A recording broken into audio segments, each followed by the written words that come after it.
أعوذ بالله من الشيطان الرجيم بسم الله الرحمن الرحيم يا أيها الناس إنا خلقناكم من ذكر وأنثى وجعلناكم شعوبا وقبائل لتعارفوا إن أكرمكم عند الله أتقاكم إن الله عليم خبير یا ایہا الناس اے لوگو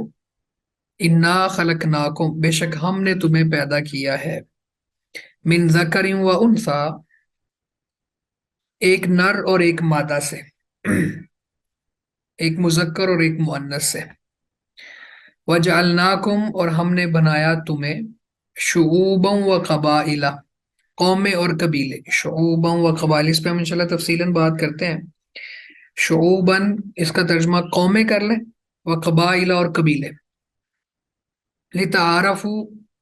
تاکہ تم ایک دوسرے کو پہچانو ان اکرمکم بے شک تم میں سے سب سے زیادہ عزت والا عند اللہ اللہ کے ہاں اتقاکم تم میں زیادہ تقوی والا ہے بے شک تم میں سے اللہ کے ہاں سب سے زیادہ عزت والا وہ ہے جو اس سے زیادہ ڈرنے والا ہے ان اللہ علیم خبیر بے شک اللہ سب کچھ جاننے والا خبیر بہت خبر رکھنے والا ہے اے لوگو بے شک ہم نے تمہیں ایک مرد اور ایک عورت سے ایک مذکر اور ایک مؤنث سے ایک نر اور ایک مادہ سے پیدا کیا اور ہم نے تمہیں قومیں اور قبیلے بنا دیا تاکہ تم باہم تعارف کرو یعنی ایک دوسرے کو پہچانو بے شک تم میں سب سے عزت والا اللہ کے ہاں وہ ہے جو تم میں زیادہ تقوی والا ہے یا زیادہ متقی ہے بے شک اللہ خوب جاننے والا اور پوری خبر رکھنے والا ہے پچھلی آیات میں ایسے گناہوں سے منع کیا گیا کہ جس حوالے سے ایک دوسرے پر تمسخر اڑانا اور ذاتیات پہ حملے کرنا اور قوم کا قوم کے ساتھ عورتوں کا عورتوں کے ساتھ مذاق کرنا ان چیزوں سے منع کیا گیا پھر اس کے بعد بدگمانی سے روکا گیا اور جاسوسی سے غیبت سے منع کیا گیا یہ الحمدللہ بڑی تفصیل سے یہ چیزیں پڑھائے ہیں اس کے بعد وہاں پہ ایمان والوں کو خطاب تھا لیکن یہاں پہ اب اللہ رب العزت نے ساری انسانیت کو خطاب کیا چونکہ یہ جتنے بھی پیچھے گناہ گزرے ہیں طعن و تشنیع اور استہزاء تمسخر اور اسی طرح سے عیب تلاش کرنا جاسوسی غیبت بہتان یہ ساری چیزیں یہ اس وجہ سے ہوتا تھا کہ وہ ایک دوسرے کو یعنی فرق کرتے تھے کہ میں اچھے قبیلے کا ہوں تم نچلے قبیلے کے ہو تمہارا درجہ اور ہے میرا اور ہے ان چیزوں کو لے کے یعنی یہ وہ چیزیں تھیں جو باعث فخر سمجھی جاتی تھیں قبائل اور اس طرح کی چیزیں تو اللہ رب العزت نے یہاں پہ ان باتوں کا رد کیا تاکہ انسان بھی ایک دوسرے کو بطور انسان کنسیڈر کریں اور ان کے ساتھ حسن سلوک سے پیش آئیں ہاں جو بہتری کا معیار ہے وہ بھی بیان کیا لیکن سب سے پہلے اللہ رب العزت نے یہ فرمایا کہ تم ایک مرد اور ایک عورت سے پیدا کیے گئے اے لوگو الناس یعنی اس میں سارے ہیومن بینگ آ جاتے ہیں سارے انسان آ جاتے ہیں یہاں پہ کوئی خاص کسی قبیلے علاقے کے لوگ نہیں ہیں نہ ہی کسی خاص مذہب کے لوگ ہیں بلکہ سب تو الناس کے اندر یہ معنی آتا ہے تو اے لوگوں بے شک ہم نے تمہیں ایک مرد اور ایک عورت سے پیدا کیا ہے یعنی آدم علیہ السلام اور حوا علیہ السلام ان دونوں سے پیدا کیا اس لیے تم انسان ہونے میں برابر ہو من حیث الانسان بطور انسان تم سب کے سب برابر ہو کسی قوم قبیلے یا ملک میں پیدا ہونے کی وجہ سے تمہیں دوسرے پر کوئی برتری حاصل نہیں ہے کیونکہ اصل تمہاری بنیاد ایک ہے تمہارا باپ اور تمہاری ماں ایک ہے اور وہ آدم اور حوا علیہ السلام ہے اور اس اعتبار سے تم ایک دوسرے پر فائق نہیں ہو ایک دوسرے پر تمہاری کوئی فضیلت نہیں ہے وَجَعَلْنَاكُمْ شُعُوبًا وَقَبَائِلَ اور ہم نے تمہاری قومیں اور قبیلے بنائے لِتَعَارَفُوا تاکہ تم آپس میں ایک دوسرے کو پہچانو اچھا یہ جو شعوب اور قبائل اس کو اس انداز میں آپ لیں کہ جو عرب کے ہاں قبائل تھے وہ تقریباً 6 طبقات تھے 6 طبقوں میں یہ چیزیں موجود ہیں یعنی اس کو کیٹیگرائز کریں ان کے جو کنبے قبیلے چیزیں ہیں تو وہ 6 طرح سے بنتے ہیں اس کو بھی ہم انشاءاللہ سمجھ لیتے ہیں شعب جو ہوتا ہے یہ بہت بڑا قبیلہ ہوتا ہے، سب سے بڑا بلکہ یہی ہوتا ہے. اور اس کے بعد پھر آ جاتا ہے قبیلہ. شعب، قبیلہ، امارہ، بطن، فخذ، فصیلہ، یہ 6 چیزیں ہیں. انشاءاللہ میں ریٹن فارم میں کوشش کروں گا آپ کے ساتھ یہ چیز شیئر بھی کر دوں. تو سب سے بڑا جو ہے وہ شعب ہوتا ہے. شعب میں کئی قبیلے ہوتے ہیں پھر، اور قبیلے میں پھر کئی امائر ہوتے ہیں. امائر کے اندر کئی بطون ہوتے ہیں، بطون کے اندر کئی افخاذ ہوتے ہیں، فخذ کی جمع افخاذ ہیں. اور فخذ میں کئی فصائل ہوتے ہیں. فصیلہ تو نہیں، قرآن میں 3 ان میں سے استعمال ہوئے ہیں، یہ 2 تو یہاں پہ ہو گئے نا، شعوب اور قبائل. تو شعب اور قبیلہ یہاں پہ آ گیا. اور سورہ المعارج میں اللہ رب العزت نے اس مجرم کا تذکرہ کیا کہ جو قیامت والے دن فدیے میں کوئی نہ کوئی چیز دے کے عذاب سے بچنا چاہے گا. تو یود المجرم لو یفتدی من عذاب یومئذ ببنی، وہ کہے گا میرے بیٹوں کو لے لو،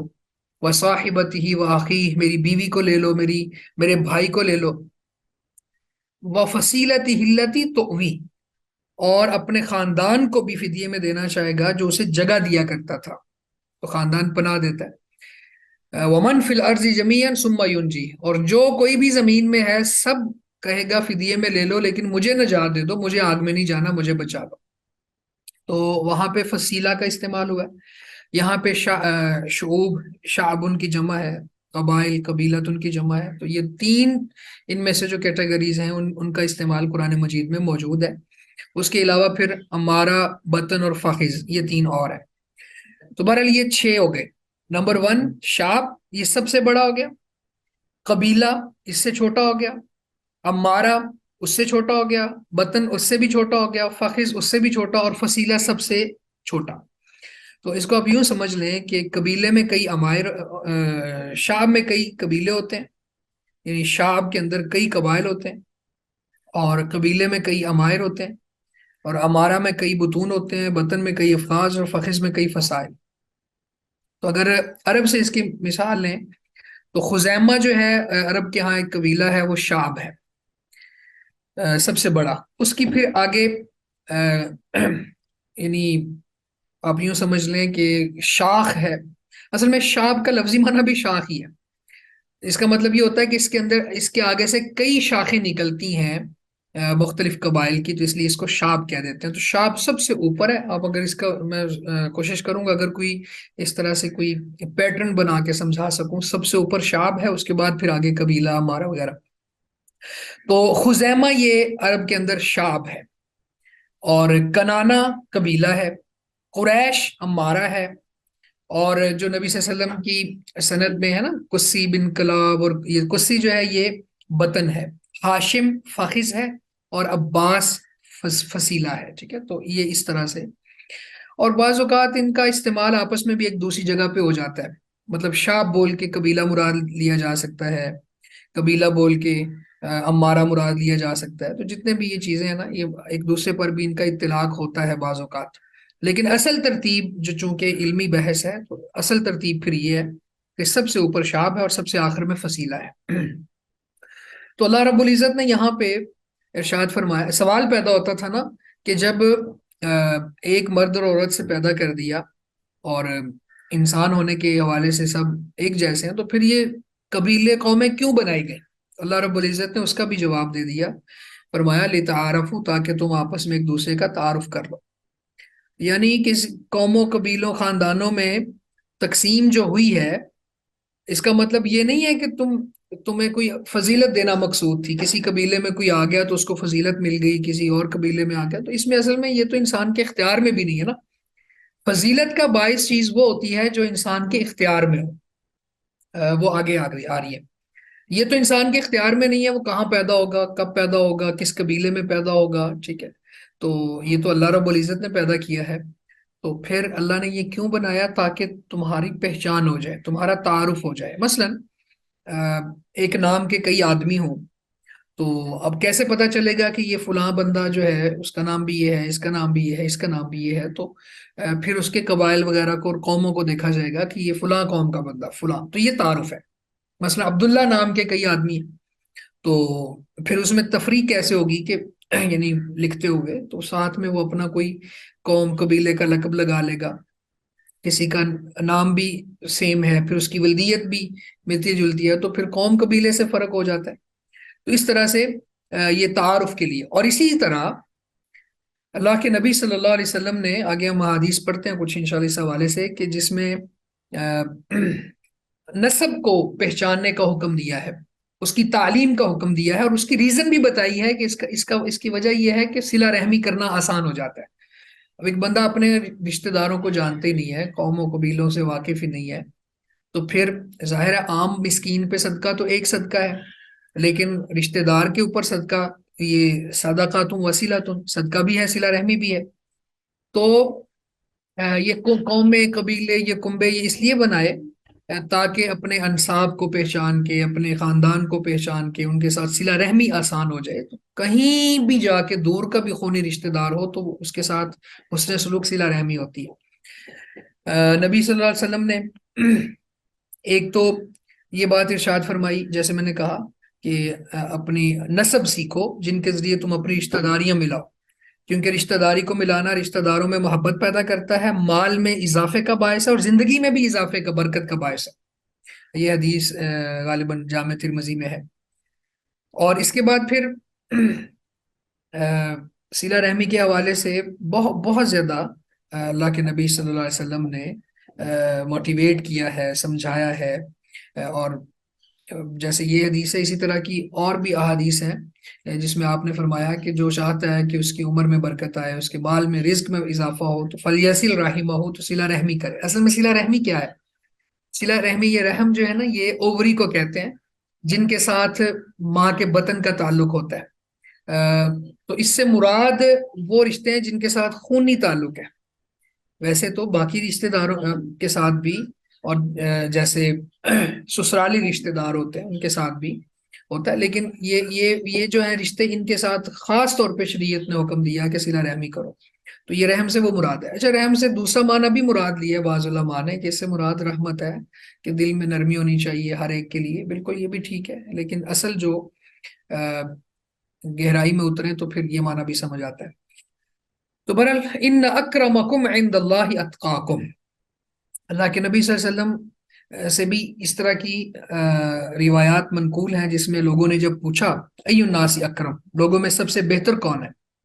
تو آپ نے فرمایا اکرمہم عند اللہ اتقاکم، لوگوں میں سب سے بہتر یعنی عزت والا وہ ہے جو سب سے زیادہ تقوی والا ہے،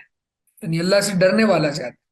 تو یہاں بھی اللہ رب العزت نے یہی ارشاد فرمایا کہ بے شک تم میں عزت والا، اب قوموں قبیلوں کے ایک دوسرے پہ فائز فوقیت ہوتی تو پھر یہی ہونا تھا کہ جو فلاں قبیلے میں پیدا ہوا وہ زیادہ عزت والا ہے۔ تو یہاں پہ اللہ رب العزت نے یہ بات سمجھا دی کہ یہ صرف تعارف کے لیے ہے، لیکن اللہ کے ہاں عزت والا وہ ہے جو زیادہ متقی ہے۔ آپ ذرا یہ دیکھیں کہ ابو لہب، اس کا تعارف کیا ہے، یعنی اس کے اگر قبیلے کو دیکھا جائے تو وہ اللہ کے نبی صلی اللہ علیہ وسلم کے خاندان سے ہے، اور آپ کا چچا ہے، اس کے باوجود جہنمی ہے، اور اس کے لیے پوری سورت قرآن مجید میں اللہ نے نازل کر دی، تبت یدا ابی لہب وتب، اس کی بیوی کو بھی اندر کریٹیسائز کیا۔ لیکن غلام ہونے کے باوجود بلال رضی اللہ تعالیٰ عنہ کے جوتوں کی آواز جنت میں اللہ کے رسول نے سنی اپنے آگے، تو بطور خادم، ٹھیک ہے، یعنی اس میں یہ نہیں تھا کہ بطور قائد، بطور خادم، یعنی اگر بلال آپ سے آگے تھے تو بعض اوقات گائیڈ یا خادم وہ آگے آگے بھی چلتا ہے، لیکن جنت میں جوتوں کی آواز سنائی دی۔ تو اب یہ کون تھے؟ یہ خادم بھی تھے، حبشی بھی تھے،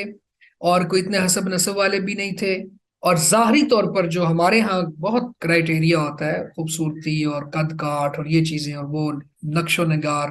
ان چیزوں سے بھی وہ خالی تھے، لیکن اس کے باوجود آپ دیکھ لیں ابو لہب، لہب کے لفظ پہ اگر ہم غور کریں تو اس کا معنی ہے یعنی سرخی مائل، یا وہ آگ جو سرخ سرخ ہوتی ہے، تو اس کے رخسار بڑے سرخ تھے، یعنی دیکھنے میں تو بہت خوبصورت تھا وہ، لیکن اللہ کے ہاں اس کی حیثیت کیا ہے کہ وہ اور اس کی بیوی آگ میں، اور اس کے گلے میں رسی ہے، یعنی اس کی بیوی کی۔ بہرحال یہ باتیں سمجھنے کے لائق ہے۔ اچھا، اسی طرح بلال رضی اللہ تعالیٰ عنہ کے بارے میں عمر رضی اللہ تعالیٰ عنہ کیا کہتے ہوتے تھے؟ وہ فرمایا کرتے تھے ابو بکر سیدنا، ابو بکر ہمارے سردار ہیں، وَأَعْتَقَ سَيِّدَنَا یعنی بلالن،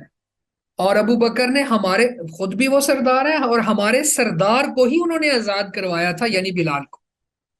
تو یہ ہے، جو متقی زیادہ ہوتا ہے وہ اللہ کے ہاں بھی اور لوگوں کے ہاں بھی، یعنی ایمان والوں کے دلوں میں بھی اللہ تعالیٰ اس کی محبت جاگزی کر دیتے ہیں، راسخ کر دیتے ہیں۔ تو یہاں پہ اس بات کی طرف خاص طور پہ اللہ رب العزت نے اس سورہ حجرات میں توجہ دلائی کہ ہم نے تمہیں ایک مرد اور ایک عورت سے پیدا کیا ہے، یہ کنبے قبیلے تمہارے تعارف کے لیے ہیں، لیکن تم میں سے اللہ کے ہاں زیادہ اکرام والا اور زیادہ عزت والا وہ ہے جو زیادہ ڈرنے والا ہے۔ اسی طرح رسول اللہ صلی اللہ علیہ وسلم کا ایک اور فرمان بھی ہے کہ اللہ تعالیٰ نے تمہاری جاہلیت کی جو نخوت اور نفرتیں تھیں وہ ختم کر دی ہیں، اور آباء و اجداد پر فخر کرنا یہ بھی ختم کر دیا ہے۔ آدمی دو ہی قسم کے ہیں، یعنی آدمیوں کی دو قسمیں، مؤمن تقی و فاجر شقی، یا تو بندہ مومن متقی ہوتا ہے یا پھر بدبخت فاجر ہوتا ہے۔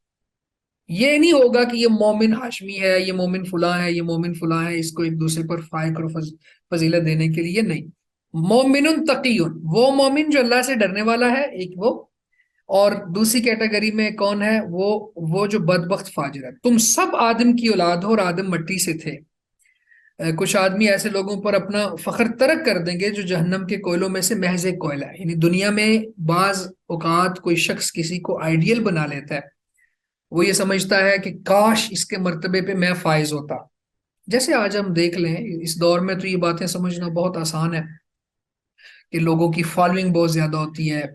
ان کی ویورشپ بہت زیادہ ہوتی ہے، اور ان چیزوں کو لے کے پھر بندہ کہتا ہے جی واہ واہ میں بھی اس طرح ہوتا۔ تو اللہ کے رسول فرماتے ہیں کہ ہو سکتا ہے وہ جہنم کے کوئلوں میں سے ایک کوئلہ ہو۔ اور اسی طرح سے فرمایا کہ کچھ لوگ ایسے ہوتے ہیں دنیا میں جو لوگوں کے ہاں پتہ نہیں ان کا مرتبہ کیا ہوتا ہے، لیکن اللہ کے ہاں وہ کیڑوں سے بھی زیادہ ذلیل ہوتے ہیں اور گندگی کے کیڑے ہوتے ہیں۔ یعنی اگر میں وہ لفظ آپ کو بتا سکوں، النتن کا لفظ ہوتا ہے، النتن کا جو لفظ ہے نا وہ بولا جاتا ہے گندگی کے کیڑے، یعنی اس میں حدیث میں تو خیر الفاظ یہ ہیں، ابو داود کی حدیث ہے، التی تدفع بانفها النتن، وہ کیڑے جو اپنی ناک سے گندگی کو دھکیل رہے ہوتے ہیں۔ اللہ کے ہاں ان سے بھی ذلیل ہوتے ہیں کچھ لوگ۔ اب دیکھیں جو ایمان والا نہیں ہے، جو خالق کو پہچانتا نہیں ہے، وہ اللہ کے ہاں کس طرح سے اکرم ہو سکتا ہے؟ تو دنیا میں چونکہ ہمارے یہاں سٹیٹس یہ ہے کہ جس کے پاس مال زیادہ ہے وہی، اور یا جس کے پاس کوئی دنیاوی چیزیں زیادہ ہیں تو اس کو اکرام سے نوازا جاتا ہے۔ اللہ کے ہاں یہ بات نہیں ہے، اللہ کے ہاں متقی وہ ہے، جو عزت والا وہ ہے جس کے پاس تقوی زیادہ ہے۔ ان اللہ علیم خبیر، بے شک اللہ خوب جاننے والا، خوب خبر رکھنے والا ہے۔ یہاں پہ بھی آپ دیکھ لیں کہ اس آیت کا اختتام ان دو صفات پہ ہوا کہ اب اللہ جانتا ہے، کیونکہ جو تقوی ہے وہ دل کی کیفیت کا نام ہے، وہ کوئی ایسی چیز نہیں ہے جو منڈی میں بکتی ہو، بازار میں ملتی ہو، یا پھر ظاہری شکل و صورت سے نظر آتی ہو۔ ان اللہ لا ينظر الى صورکم واموالکم ولکن ينظر الى قلوبکم واعمالکم، بے شک اللہ تعالیٰ نہ تمہاری صورتوں کو دیکھتا ہے نہ تمہارے مالوں کو دیکھتا ہے، لیکن وہ تمہارے دلوں کو اور تمہارے اعمال کو دیکھتا ہے۔ اعمال میں تقوی کی جھلک ہوتی ہے، اس میں کوئی شک نہیں، لیکن پھر بھی تقوی جو ہے یہ دل کی کیفیت کا نام ہے۔ تو دل کے احوال اللہ جانتا ہے۔ ان اللہ علیم خبیر، بے شک اللہ خوب جاننے والا ہے۔ تو اللہ کو پتا ہے کون متقی ہے، اس لیے کسی کے بارے میں یہ فیصلہ کرنا یہ جنتی ہے یہ جہنمی ہے، اور اس کے علاوہ بھی کہ اللہ نے اس کو معاف نہیں کرنا، یہ ایسی سٹیٹمنٹس ہیں کہ جن کے بارے میں شریعت نے اتنی وعید بتائی ہے۔ جس طرح ہم نے یہاں پہ شروع میں ذکر بھی کی تھی کہ ایک بھائی نے دوسرے سے کہہ دیا کہ واللہ لا یغفر اللہ لک، اللہ کی قسم اللہ تجھے معاف نہیں کرے گا۔ تو اللہ رب العزت نے اس کو کہا انت ما فی یدی قادرہ، جو میرا اختیار ہے وہ تیرے پاس کب سے آ گیا؟ تو کسی وقت بھی دل کی کیفیت بدل سکتی ہے اور انسان کے اندر تقوی پیدا ہو سکتا ہے۔ اس کی بے شمار دلیلیں اور مسائل، بعض لوگ گناہ کے بالکل قریب جا کے وہاں سے پلٹ آتے ہیں اور اللہ تعالیٰ ان کو پھر اپنے مقرب اور متقی بندوں میں شامل کر لیتا ہے، جیسے وہ حدیث ہے صحیح بخاری میں کہ 3 بندے جو غار میں پھنس گئے تھے، ان میں سے ایک وہ تھا جو گناہ کے بالکل قریب آ کے، اور اس نے بعد میں وہاں کہا فقمت عنہا، اے اللہ میں وہاں قریب جا کے وہاں سے اٹھ گیا، جب اس عورت نے مجھے خوف دلایا کہ اتق اللہ، اللہ سے ڈر جا، اور یعنی جو اللہ رب العزت نے باؤنڈریز لگائی ہیں ان کو پامال نہ کر۔ تو اس لیے دلوں کی کیفیت سے چونکہ اللہ واقف ہے، اس لیے پھر انسان کو بھی چاہیے کہ وہ کسی کے ایمان تقوی کے حوالے سے کوئی باتیں نہ کرے، اور اس کو بنیاد بنا کے جنت اور جہنم کے فتوے نہ لگائے۔ اسی طرح ایک اور حدیث بھی ہے، اللہ کے نبی صلی اللہ علیہ وسلم جب ایام تشریق میں خطبہ ارشاد فرما رہے تھے تو آپ نے فرمایا یا ایھا الناس الا ان ربکم واحد،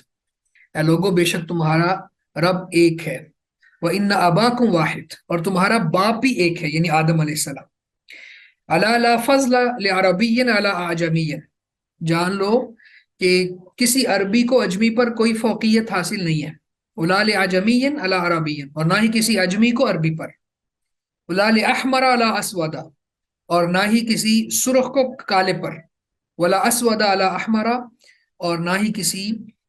کالے کو سرخ رنگ والے پر فوقیت حاصل ہے، الا بالتقوی، ہاں تقوی کے ساتھ، جو متقی ہوگا وہ اللہ کے یہاں زیادہ عزت والا ہوگا۔ قالت الاعراب آمنا، بدویوں نے کہا ہم ایمان لے آئے، قل کہہ دیجئے لم تؤمنو، تم ایمان نہیں لائے، ولیکن قولوا اسلمنا، اور لیکن تم کہو کہ ہم اسلام لائے ہیں، ہم مطیع ہوئے ہیں، فرما بردار ہوئے ہیں۔ ولما يدخل الایمان فی قلوبکم، اور ابھی تک ایمان تمہارے دلوں میں داخل نہیں ہوا، ولما، اور ابھی تک نہیں، يدخل الایمان، داخل ہوا ایمان، فی قلوبکم تمہارے دلوں میں، وَإِن تُطِيعُوا اللَّهَ وَرَسُولَهُ لَا يَلِتْكُم مِّنْ أَعْمَالِكُمْ شَيْئًا، وَإِن تُطِيعُوا اللَّهَ وَرَسُولَهُ، اور اگر تم اللہ کی اور اس کے رسول کی اطاعت کرو گے، لا یلتکم من اعمالکم شیئا، لا یلتکم، نہیں وہ کمی کرے گا، من اعمالکم تمہارے اعمال سے، شیئن کچھ بھی، ان اللہ غفور الرحیم، بے شک اللہ بہت معاف کرنے والا، بہت رحم کرنے والا ہے۔ اعرابیوں نے یعنی بدویوں نے کہا ہم ایمان لائے، اے نبی آپ کہہ دیجئے کہ تم ایمان نہیں لائے،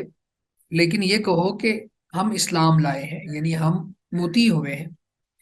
اور ابھی تک ایمان تمہارے دلوں میں داخل نہیں ہوا، اور اگر تم اللہ اور اس کے رسول کی اطاعت کرو گے تو وہ تمہارے اعمال میں سے کچھ بھی کمی نہیں کرے گا، بے شک اللہ بہت معاف کرنے والا، بہت رحم والا ہے۔ یہاں سے اعراب جو ہیں، الاعراب، یہ الف لام ہے نا جس کے اوپر، یہ جنس کا نہیں ہے، یعنی سارے اعرابی مراد نہیں ہے، سارے بدوی مراد نہیں ہے، کچھ اعرابی مراد ہے، اس کو کہتے ہیں الف لام عہد کا، یعنی جو ذہن میں بات چل رہی ہے یا جو سیاق میں بات چل رہی ہے وہ والے، پیچھے بھی عربیوں کے حوالے سے بات گزری تھی، تو یہاں بھی انہی کا تذکرہ ہے کہ کچھ عربی یا کچھ بدوی ایسے ہیں جنہوں نے کہا کہ ہم ایمان لائے، لیکن ان کے دلوں میں ابھی تک ایمان راسخ نہیں ہوا، وہ صرف اسلام لائے ہیں۔ اچھا، ایمان اور اسلام کو سمجھیں، اسلام ہے ظاہری اعمال کا نام، اس میں ایک کا تعلق ہے باطن سے، باقی 4 کا ظاہری اعمال سے ہی تعلق ہے، جیسے شہادتین کا اقرار ہے، نماز، روزہ، حج، زکوٰۃ ہے، تو شہادتین کا اقرار بھی زبان سے کرنا ہوگا، تو اس میں اگرچہ دل کی تصدیق ضروری ہے، لیکن بہرحال اس میں بھی ایک پہلو یہ ہے کہ یہ ظاہری اعمال کے ساتھ ہی منسلک ہے، تو یہ سب کام تو وہ کرتے تھے، لیکن چونکہ ابھی نئے نئے آئے تھے، اور یہ منافق بھی نہیں تھے، یہ بھی یاد رہے کہ یہ وہ عرابی تھے، یہ منافق بھی نہیں تھے، لیکن کچھ تردد باقی تھا، مسلمانوں کے ساتھ گل مل گئے تھے، اعمال کرتے تھے، لیکن یہ جو ایمانیات ہیں، غیبیات ہیں، ان کے حوالے سے تھوڑا ابھی ان کی تعلیم اور تربیت باقی تھی۔ تو اسلام یہ ہے 5 ارکان اسلام اور 6 ارکان ایمان، اللہ پر ایمان ہے، فرشتوں پر ایمان، کتابوں پر، رسولوں پر، اچھی بری تقدیر پر، یوم آخرت پر، تو یہ 6 آرٹیکلز ہیں ایمان کے۔ تو وہ چونکہ ابھی ایمان ظاہر ہے یہ پڑھنے کی باتیں ہیں، سمجھنے کی باتیں ہیں، اور دل کی باتیں ہیں، یہ یعنی ایمانیات جو ہیں یہ سارے کے سارے غیبیات اور دل کی، اللہ کو کس نے دیکھا ہے؟ فرشتوں کے حوالے سے جو اللہ رب العزت نے تعلیمات دی ہیں، مثلا اس میں ہم کچھ ڈائریکشن پہ بات اگر کرنا چاہیں تو فرشتے تعداد میں بہت زیادہ ہیں، کاؤنٹ لیس ہیں. جیسے حدیث میں آتا ہے کہ قیامت والے دن جہنم کو جو کھینچ کے محشر کے میدان میں فرشتے لا رہے ہوں گے، 70,000 لگامیں جہنم کو پہنائی جائیں گی، ہر لگام کے ساتھ 70,000 فرشتہ ہوگا، یہ جو رو نہا جو اس کو کھینچ کے لا رہا ہوگا. تو 4 ارب 90 کروڑ تو یہ بنتے ہیں. اس کے علاوہ جو بیت معمور میں طواف کرنے جاتے ہیں، 70,000 فرشتہ ایک دفعہ داخل ہوتا ہے نکل جاتا ہے، قیامت تک دوبارہ باری نہیں آتی. تو کاؤنٹ لیس ہے. یہ ایک ڈائریکشن ہے فرشتوں پر ایمان. اس کے بعد وہ فرشتے جو ہیں وہ نور سے بنے، اللہ کے نور سے نہیں، نوری مخلوق ہے، نور سے بنے. اور لا یعصون اللہ ما امرہم ویفعلون ما یؤمرون،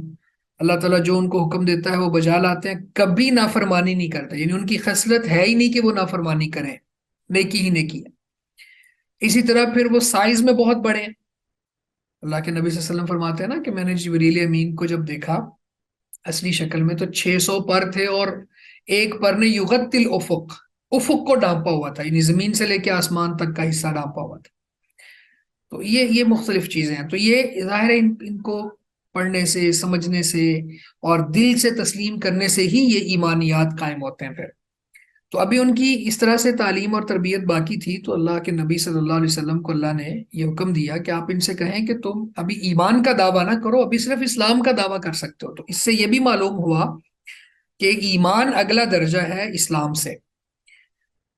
اور جنت میں جانے کے لیے ایمان شرط ہے. اور ساتھ ہی فرمایا وَإِن تُطِيعُوا اللَّهَ وَرَسُولَهُ، اور اگر تم اللہ اور اس کے رسول کی اطاعت کرو گے تو وہ تمہارے اعمال میں سے کچھ بھی کم نہیں کرے گا. اور بے شک اللہ بہت معاف کرنے والا، بہت رحم کرنے والا ہے.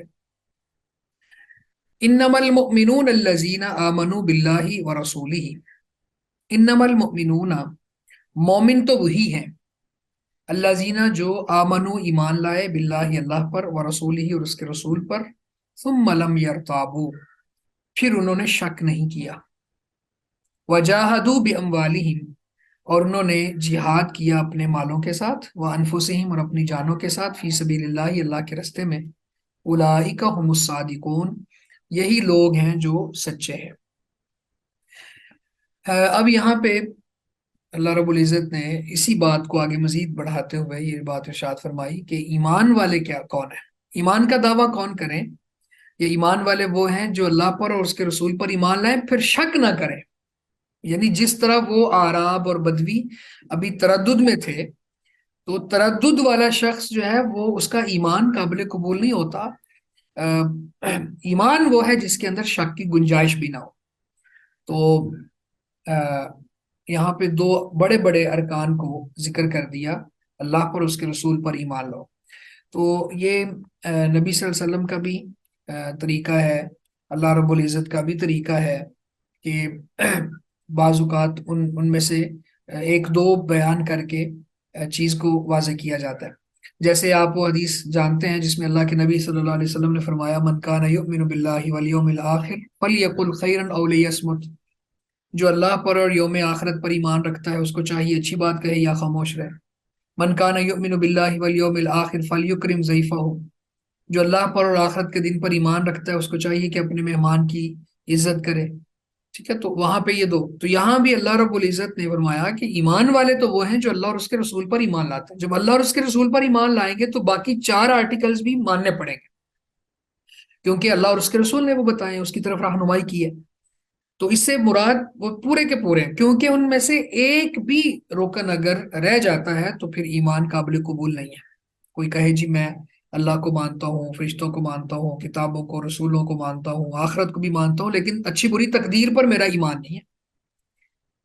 تو وہ اس کا ایمان بھی پھر قابل قبول نہیں ہے. تو کسی ایک رکن کا انکار کر دینے سے بندہ مومن نہیں رہتا. یہ فرمایا کہ پھر وہ شک بھی نہ کرے. تو یہ شک جو ہے یہ شیطان کا پورا ایک ٹارگٹ ہے کہ وہ انسان کو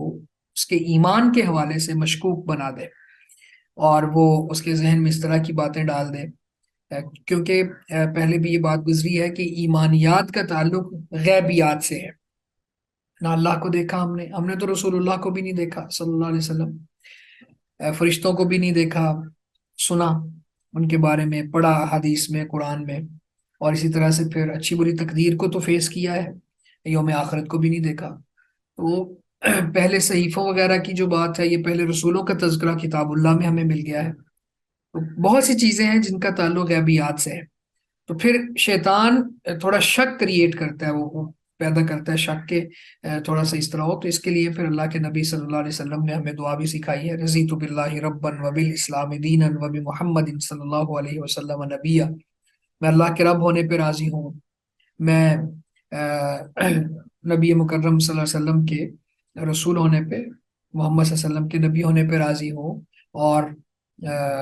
اسلام کے دین ہونے پہ راضی ہوں۔ اب یہ شک کس طرح سے پیدا کرتا ہے، یہ بات چونکہ آپ بھی انشاءاللہ مجھے امید آگے پڑھائیں گے اور اس طرح کی چیزیں بیان کریں گے، تو اب یہ پچھلے دنوں ایک حادثہ ہوا جس میں آپ لوگوں نے بھی دیکھا ہوگا، اخبارات میں پڑھا ہوگا کہ رات کو گھر میں آگ لگی ہے 2 بجے، اور اس آگ کی وجہ سے پھر گھر کی چھت بھی گر گئی ہے، جس کی وجہ سے 5 بیٹیاں، غالباً 5 بیٹیاں، 3 بیٹے، والدہ اور بیوی، یہ 10 لوگ لقمہ اجل بن گئے۔ اب ظاہری طور پر بندہ دیکھتا ہے، او یہ کیسی بات ہے، یہ کیسی عجیب بات ہے، یہ تو معاذ اللہ ظلم لگتا ہے کہ وہ بندہ تو اکیلا رہ گیا، اس کی 5 بیٹیاں تھیں وہ بھی چلی گئیں، 3 بیٹے تھے وہ بھی چلے گئے، والدہ بھی چلی گئی، بیوی بھی چلی گئی، اس کے پاس کیا بچا؟ تو معاذ اللہ اللہ نہیں دیکھ رہا تھا، اور یہ اور وہ اس طرح کی بات ہے۔ تو اب یہاں سے شیطان پھر شک میں پیدا انسان کو لے جاتا ہے کہ دیکھو، تقدیر پر ایمان نہیں لانا چاہیے۔ اصل میں تقدیر اللہ کے فیصلوں کا نام ہے، اس پہ انشاءاللہ تعالی اللہ نے مہلت دی تو ہم بات کریں گے۔ اللہ کے فیصلوں کا نام ہے، اور اس کی 2 قسمیں ہیں، ایک وہ ہے جس کے اندر انسان کو اختیار ہے، اور ایک وہ ہے جس کے اندر انسان کو اختیار نہیں ہے، کہ کہاں پیدا ہونا ہے، کب پیدا ہونا ہے، کب مرنا ہے، یہ ساری چیزیں۔ تو یہ اللہ کے فیصلوں پر اعتراض کرنے والا کس طرح سے مومن ہو سکتا ہے؟ اب خالق کائنات کے پیش نظر جو حکمتیں ہیں، جو انسان کی سمجھ میں بعض اوقات آ جاتی ہیں، اس کی عقل میں، بعض عقل ناقص ہونے کی وجہ سے نہیں بھی آ سکتی، تو اللہ کے فیصلوں پر اعتراض کرنا یہ مخلوق کے شایان شان نہیں ہے۔ شیطان بر کسی نہ کسی چیز کو بنیاد بنا کے پھر شک میں ڈال دیتا ہے، جیسے احد میں شہادتیں ہوئی، تو لوگوں کے ذہنوں میں یہ ڈال دیا گیا کہ اگر اللہ کے نبی سچے اللہ کے رسول تھے تو پھر ایک بھی بندہ شہید نہ ہوتا۔ تو اللہ رب العزت نے یہاں پہ یہ بات ارشاد فرمائی کہ ایمان والے تو وہ ہیں جو اللہ اور اس کے رسول پر ایمان لاتے ہیں، پھر شک نہیں کرتے، اور اپنے مالوں اور جانوں سے اللہ کے راستے میں جہاد کرتے ہیں۔ اب یہ جہاد ہے جو جس میں ایمان کو چیک کیا جا سکتا ہے اور پرکھا جا سکتا ہے۔ جو بندہ اپنی جان ہتھیلی پہ رکھ کے اللہ کے راستے میں نکل گیا، تو بہر صورت یہ جو موت کی جگہوں سے تلاش کرتا ہے، اور اللہ سے ملاقات کی امید رکھتا ہے، اور غلبہ اسلام کی تحریک کے لیے اپنی جان تک کی بازی لگا دینے پر آمادہ ہو گیا ہے، تو یہ اس کا ایمان ہی اس کو لے کے گیا وہاں پہ۔ واللہ بکل شیء اولئک هم الصادقون، یہی لوگ سچے ہیں، یعنی جنہوں نے اپنے اعمال کے ساتھ بھی اپنے ایمان کا اظہار کیا۔ اور چونکہ ایمان کا تقاضا یہ ہوتا ہے اطاعت، تو ایمان کی عملی تصویر کیا ہے؟ اطاعت۔ تو اگر کوئی شخص دعویٰ کرے اور اطاعت نہ کرے تو بھی ایمان سے خالی ہوتا ہے۔ تو فرمایا یہی لوگ سچے ہیں۔ قل، کہہ دیجئے، اتعلمون اللہ بدینکم، اتعلمون، کیا تم آگاہ کر رہے ہو؟ اس پہ ہم بات کرتے ہیں۔ اصل میں یہ جو لفظ ہے نا، تعلیم کے معنی میں ہے، یعنی تعلیم حاصل کرنا، تعلیم دینا یا سکھانا، پڑھانا۔ تو جب ایک بات کو بار بار ریپیٹ کیا جائے، بار بار بیان کیا جائے، تو وہ اسی طرح لگتی ہے جیسے یہ بات سکھائی پڑھائی جا رہی ہے اور تعلیم کے معنی میں آ جاتی ہے، لیکن اس کا معنی یہاں پہ یہ بنتا ہے کہ آگاہ کر رہے ہو۔ قل، کہہ دیجئے، اتعلمون اللہ بدینکم، کیا تم اللہ کو اپنے دین سے آگاہ کر رہے ہو؟ واللہ یعلم ما فی السماوات وما فی الارض، اور اللہ جانتا ہے جو کچھ آسمانوں میں ہے اور جو زمین میں ہے۔ واللہ بکل شیء علیم، اور اللہ ہر چیز کو پوری طرح جاننے والا ہے۔ اصل میں یہ وہی آراب جو ابھی تردد میں تھے اور ایمان لا کے وہ گویا یوں سمجھ رہے تھے کہ جیسے ہم نے اسلام لانے قبول کرنے کے بعد اللہ پر اور رسول اللہ پر احسان کر دیا ہے۔ اگلی آیت کو بھی ساتھ ملا لیتے ہیں، پھر اور سمجھ آ جائے گی۔ یمنون علیک ان اسلموا، وہ آپ پر احسان رکھتے ہیں یا احسان جتلاتے ہیں، ان اسلموا کہ وہ اسلام لے آئے۔ قل کہہ دیجئے لا تمنوا علی اسلامکم، تم اپنے اسلام کا مجھ پر احسان نہ جتلاؤ، بل اللہ یمن علیکم ان ہداکم للایمان، بلکہ اللہ یہ احسان رکھتا ہے تم پر کہ اس نے تمہیں ایمان کی طرف رہنمائی دی، ان کنتم صادقین، اگر ہو تم سچے۔ وہ آپ پر احسان جتلاتے ہیں کہ وہ اسلام لے آئے، کہہ دیجئے کہ تم اپنے اسلام کا مجھ پر احسان نہ رکھو، بلکہ اللہ احسان جتلاتا ہے، احسان رکھتا ہے تم پر کہ اس نے تمہیں ایمان کے لیے ہدایت دی، اگر ہو تم سچے۔ تو اب ان دونوں آیتوں کو سمجھیں۔ تو ایک تو یہ ہے کہ وہ بار بار رسول اللہ صلی اللہ علیہ وسلم کو یہ باور کرواتے تھے کہ ہم اسلام لے آئے، ہم اسلام لے آئے، گویا کہ ہم اسلام لے آئے تو اسلام کو بہت بڑا فائدہ ہو گیا ہماری وجہ سے۔ تو اصل میں تو فائدہ ان کا اپنا تھا، اسلام اجنبیت میں بھی وقت گزرا، بعد میں پھر اجنبیت میں چلا جائے گا، اور جو کوئی اسلام نہیں لائے گا تو اسلام کا کوئی نقصان نہیں ہے اس میں انسان کا اپنا ہی نقصان ہے، اور اگر اسلام قبول کر لے گا تو انسان کا اپنا فائدہ ہے۔ تو یہاں پہ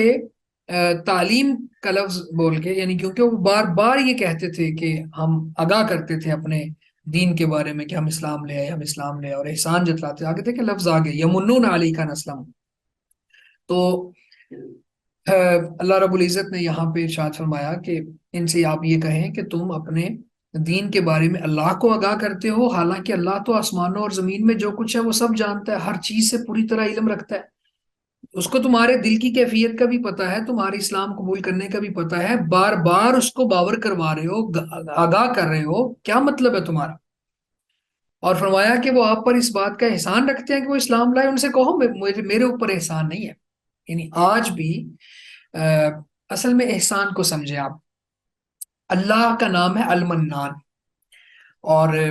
منان کا مطلب ہے احسان جتلانے والا، یعنی اللہ بہت زیادہ احسان کرنے والا ہے، اور پھر اس کا یہ حق ہے کہ وہ احسان جتلا سکے، لیکن مخلوق کو اللہ نے یہ حق نہیں دیا کہ وہ احسان جتلائیں۔ تو